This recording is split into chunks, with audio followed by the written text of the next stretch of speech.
Proving that even old FM disc jockeys can have a bright future. You just got to keep an open mind. You're hearing The Ray Appleton Show on News Talk 580 KMJ.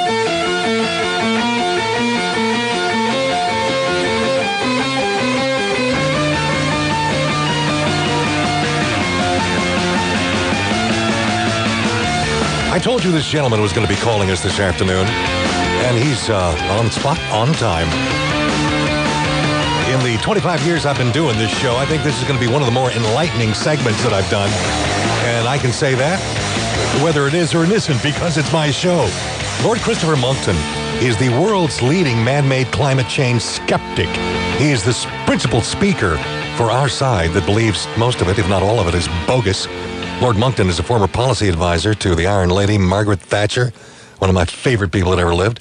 He's testified 4 times before the U.S. Congress on climate change and economics and science, frequently moderates climate change conferences around the world.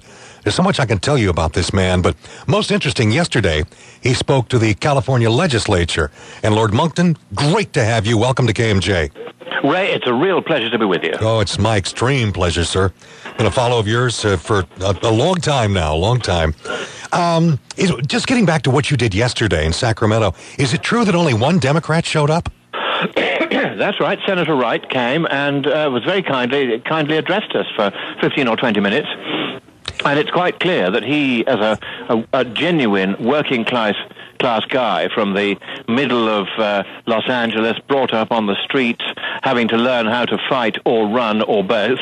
This guy, streetwise, really cares about the working classes in his district, and he smelt a rat, began looking at this, realized what rubbish it was, and he's now way off the reservation, because, as you know, the Democrats regard this as an item of theological faith, that global warming is terrible, it's all our fault, and the only solution is to shut down the state of California, the United States of America, and the West as a whole. Notice they never advocate shutting down, say, China or Africa. No, it's the West, they say, that must be closed down for the sake of saving the planet. And of course what they're really doing is they're targeting the big businesses that give money to their political opponents, the Republicans, and that is really why they are beating this global warming drum. It's got nothing to do with global warming. They know as well as anybody else that this is not a problem. No, I love how you put that on the table, because you're absolutely right on. This is just a political thing, all in the name of raising revenues for one political party.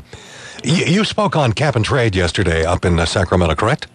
Yes, I did. What do you make of that monster? The point that I made was that really no measure to make global warming go away can ever be cost effective. And the cap and trade example is a very clear one. If you look at it this way, California is planning to cut 25% of its emissions in the next 10 years. But its emissions are only 8% of U.S. emissions as a whole, and U.S. emissions are only 18.5% of world emissions. So 0.4% of global emissions will not happen by 2020, even if this scheme succeeds as fully as its promoters hope, which it probably won't. And so even if it did, that would reduce the carbon dioxide content of the atmosphere from what would otherwise be 413 parts per million to 412.9 parts per million, and that in turn would succeed in forestalling, get this, just 0.001 Fahrenheit of warming. That's 1,000th of a Fahrenheit degree at a cost, if you please, of $182 billion just for the cap and trade. Multiply that by about 2.5 to get the total cost with all the other schemes and scams they've got working to shut California down, and you're looking at a total cost of $450 billion for 1,000th of a Fahrenheit degree of warming forestalled. Is it worth it? Well, I report, you decide, Ray. I've decided it's not worth it. There it is. Correct. God, this whole cap and trade thing has really got us bent out of shape here in California, and it seems like it's just hell bent to happen come hell or high water. It's the people on that side of the argument are like, even with rock hard science in front of them, are like, damn the torpedoes, full speed ahead. We're going to have our way come, this day or that day, regardless of whatever science puts before us. Why don't they listen? They don't listen because this is about money, power, and glory. They're making a lot of money out of it, they're getting a lot of power out of it, and for the time being, they think they're getting a lot of glory out of it. We are the politicians who are in place at this historic juncture where mankind himself must be reined in, and we are the ones who are going to save us from ourselves, of course, prodigiously at our expense. There is this kind of zombie-like zealotry in their minds. They don't really care, of course, what the truth is about the science or the economics. Why not? Because on the left, they are like the Borg in Star Trek. Now, I don't know whether you are a Trekkie, but... Oh, I absolutely know the Borg, yes. Of the realm, yes. Sit glued to the box watching it. And the Borg, the hive mind, the collective. Once the collective has issued the party line, which they call a consensus these days, then the left switch off their brains and they simply say, right, we're not going to think any further. We don't care what the truth is. We know what the party line is. That's as far as we're going to think. And the likes of Monckton, they don't represent the party line. Therefore, much hissing and booing and calling of names. When you travel around the world to talk about this subject of global warming, climate change, etc., what in other countries, what is the level of acceptance? Or are there doubters out there as well, too? Sometimes I think we're the only bozos on the bus that believe it to the degree that we're portrayed to believing it, even though most of us don't. So you and I, Ray, would be at the back of the school bus making rude noises and telling naughty jokes. Yes. That's how we're treated in this. But in fact, all over the world, I think the divide is between the ordinary guy in the street who's got the message. The guy who drove me in from the airport when I landed at Sacramento. He said, oh, yeah, he said, my cousin is getting out of California, he said, because the taxes are too high, the regulations are too high. And he said he, like me, can see that global warming has just been vastly oversold. You know, even if there were a problem, it isn't as big as they say. And so ordinary people have got the message on this. They understand. The problem, of course, is the classe politique, as the French calls it, the governing class, which is making so much money out of this and increasing its power so much that now it can even tell us what kind of light bulb we can and can't use. I mean, they just love it. Government is in the business of governing, and on the left, the more governing they do, the more they interfere, the more they micromanage the lives of ordinary guys like you and me, Ray. That's what they like. And that's why they really, really enjoy this whole rubbish about global warming. Let me ask you personally, Lord Christopher Monckton, 3rd Viscount of Monckton, Benchley. What is it that brought you into this whole arena of this science? Very good question. Of course, I looked at it for Margaret Thatcher, getting on for 30 years ago. And when it first emerged, and I said, you know, we need to keep an eye on this. The scientists are worried about it. We don't yet have the evidence either way. We need to find out. That was my advice. 2 years later, she then awarded a lot of money to the Royal Society to set up what's called the Hadley Centre for Forecasting, now one of the big cheerleaders for the alarmist point of view. She herself, at that time, made a speech which I would certainly never have written for her, which said that temperature was going to rise at 1 Celsius or 2 Fahrenheit degrees per decade every 10 years. Well, of course, that hasn't happened. And since then, she, like me, has thought about this again and has realized we really do not face the huge problem that everybody has tried to suggest that we do face. So she has changed her view. But I came to it again recently because a bank in the City of London, the CEO rings up. He says, look, we really need to know whether or not this is a serious problem. Could you please spend a month looking at it and do us a report? So I sent him 40 pages a month later saying, look, we all thought there was a problem. It's now clear from the evidence that's come in that there really isn't. And yet there are so many people making so much money out of pretending there is that this is not a scare that's going to go away in the near future. But I said, as for putting your clients into green investment, get them out in good time, because the government is eventually going to stop subsidizing wind power and solar power. And when it does, a lot of people are going to lose quite a lot of money. I said, be very careful. So he rings me up and he says, I've consulted a dozen people. This really matters to the bank. We need to know. And so why should I go with you? Because you're the only one of the 12 that says there's no problem. And I said, hey, well, I've given you the evidence, 40 pages of charts, graphs, equations, the lot. He said, and that's why we're going with you and not the other 11. And do you know, he said this, he said, not one of the other 11 whom the bank consulted was able to give me any evidence whatsoever for his point of view. He just said, you have to believe. He said, I didn't get where I am today by believing stuff. I got there by checking stuff. Yes. Yes. In an opinion of yours, what do you think of our former Vice President Al Gore and his crusade? Well, Al, baby, if you're listening to this, my challenge to you to debate the subject of global warming on national and international television at any location and in any format of your choice that gives a reasonable chance to both sides to be heard, I'm willing to do that at any time.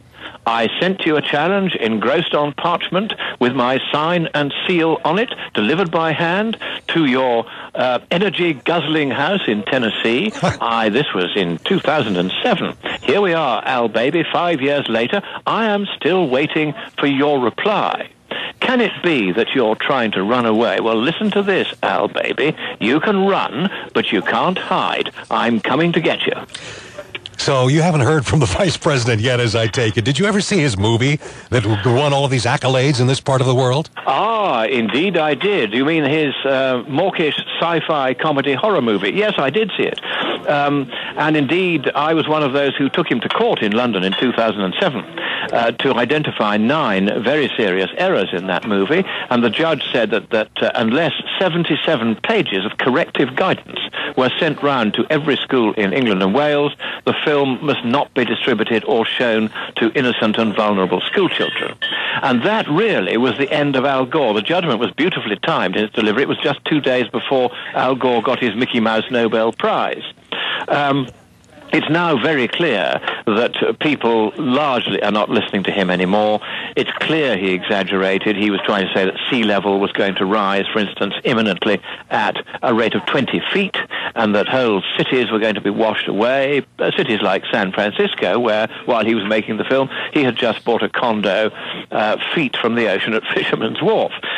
So he didn't really believe his own forecast on this, and he was quite right not to, because we now know from the Aviso Envisat satellite that sea level over the last 8 years has been rising at a rate equivalent to, now get this, it's really terrifying, 1.3 inches per century.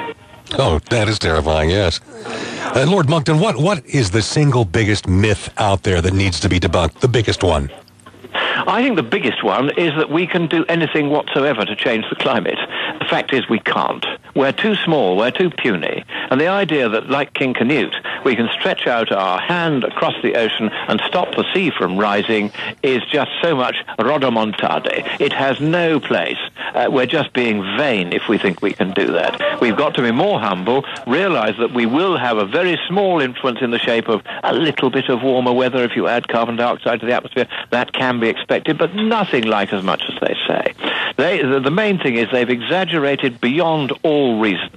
And they've also deliberately concealed just how cost-ineffective it would be to try to stop global warming. Just to take the Californian scheme alone, if everyone were to try to stop global warming by that method, then the global warming that the IPCC foresees, that's the Intergovernmental Panel on Climate Change, foresees that would occur by the end of this century, they say would be about 3 Celsius, it would cost, get this, and it's really quite important to understand this, it would cost $2,700 trillion to prevent that warming from happening. That's about a third of the entire gross domestic product of the world. Everything we make and produce worldwide, 1/3 of that would be wasted in trying to stop global warming. That is how silly all this is. And it's the sheer silliness of what's being proposed, the sheer futility of it, that perhaps is the main point that now needs to be got across. Our current president, Barack Obama, is demon-possessed on green technologies to the point that it's cost the taxpayers billions and billions and billions of dollars that we'll never see again, from certain companies that have gone under, certain companies certain companies that maybe weren't too honest with the federal money that they got. Again, all in the name of politics. This is why he's doing it. Have you ever spoken to President Obama? I never have personally. I have spoken just outside the White House to 40,000 people on the lawn outside. There was a Tea Party rally in Washington a couple of years ago, and I opened up by saying, it was an evening meeting, I said, "Good evening, America." Huge cheers from the audience. "Land of opportunity," I said. "You can be born in Kenya and end up as President of the United States." And anyway, they all collapsed laughing. And afterwards, all the press came up and said, "Oh, are you a birther? Are you a birther? Do you believe Obama was born in Kenya?" I said, "I haven't got the faintest idea where he was born, but it's quite clear he hasn't produced any decent evidence that he was born here." But I said, that ha ha ha sound that you heard when I was telling that, what we call a centre-right, a joke, is what we call laughter. And there's something very odd about the left. You realise they never laugh. No, they don't.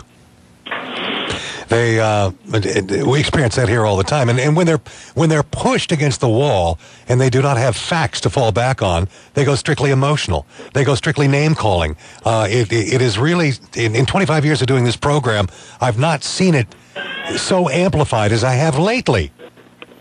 Now, that's a very good sign. It's an unfailing sign. They know they've got this wrong and they're going to lose, because the viciousness of the name-calling, the argumentum ad hominem, as the medieval schoolmen called it, the attack on the man and not on his argument, one of the oldest and most shop-worn logical fallacies of them all. When they start doing that, to the degree they're doing it to you and to me, Ray, then you know that they're defeated, and you know that they know that they're defeated. And this is the last dying thrashes of the skewered octopus.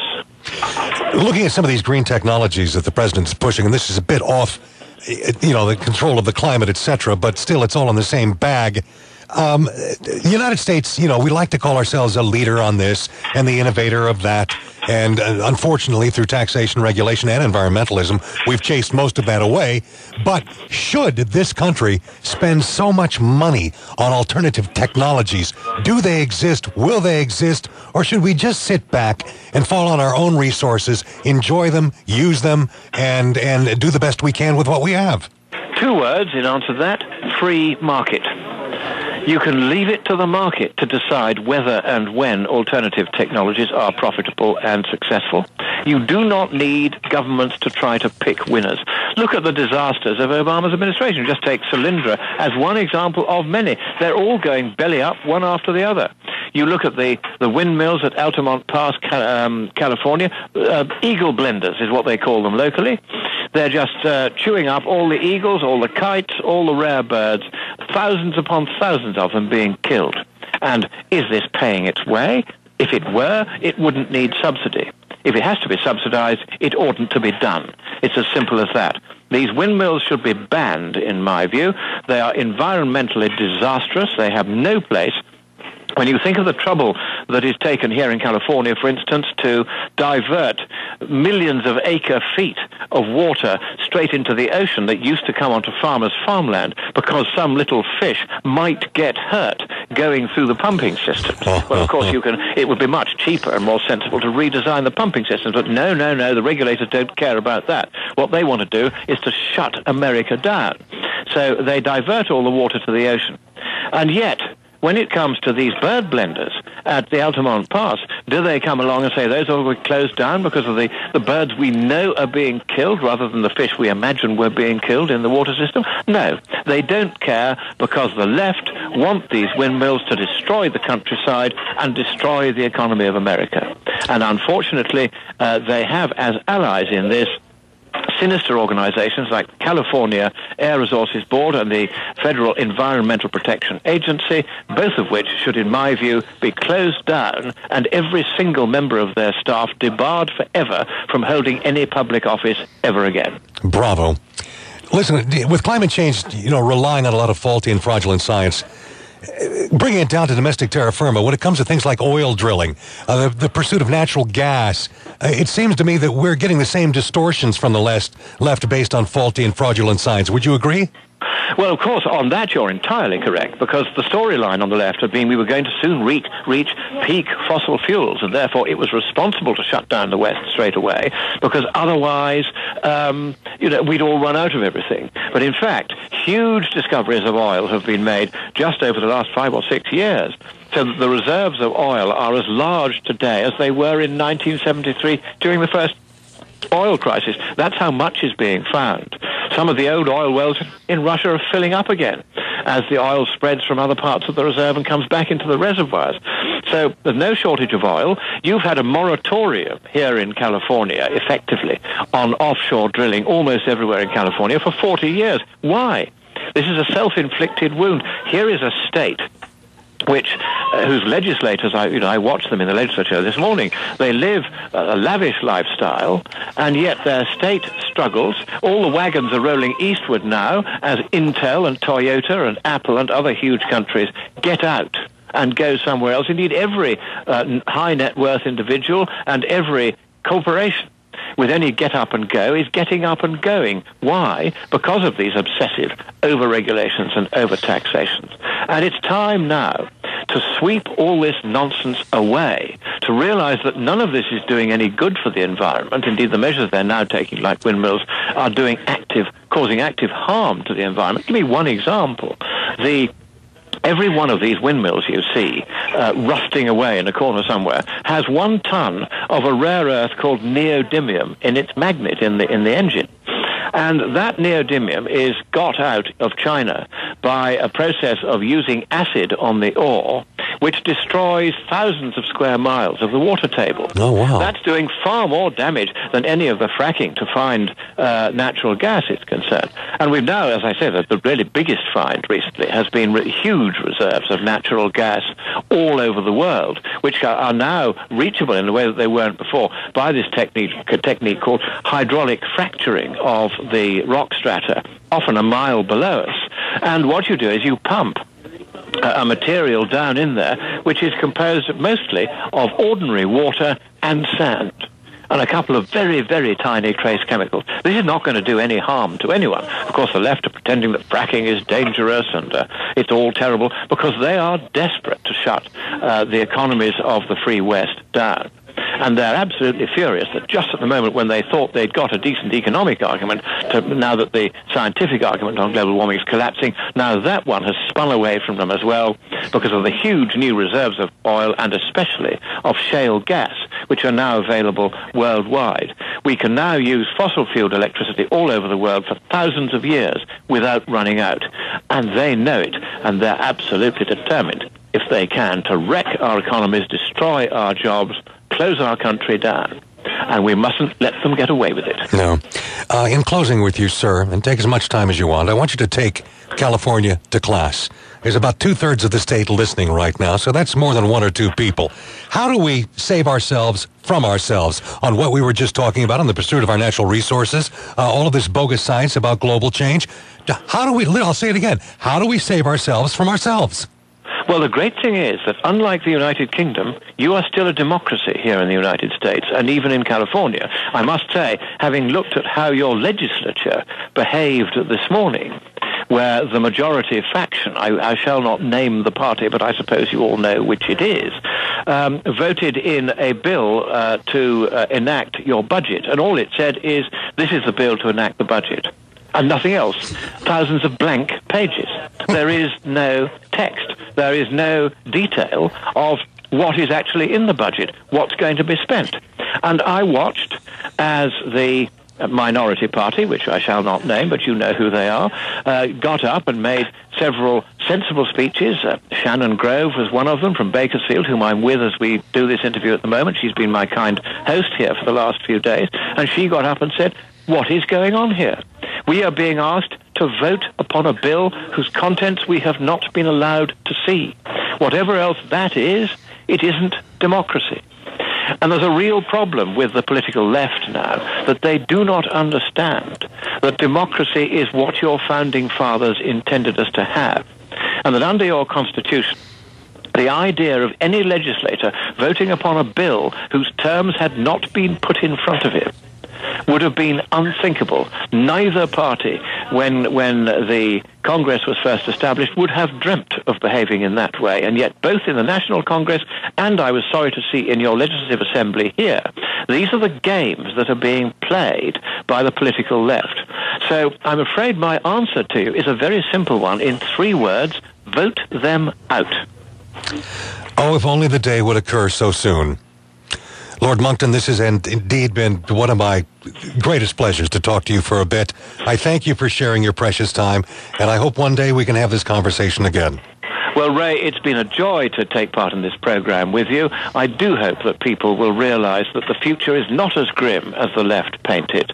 There's real hope for America and for future prosperity and liberty and democracy and freedom, if only those who are standing in its way at the moment are swept aside and the original vision of your founding fathers is once again restored. They meant you to have freedom. That was the birthright that they left to you.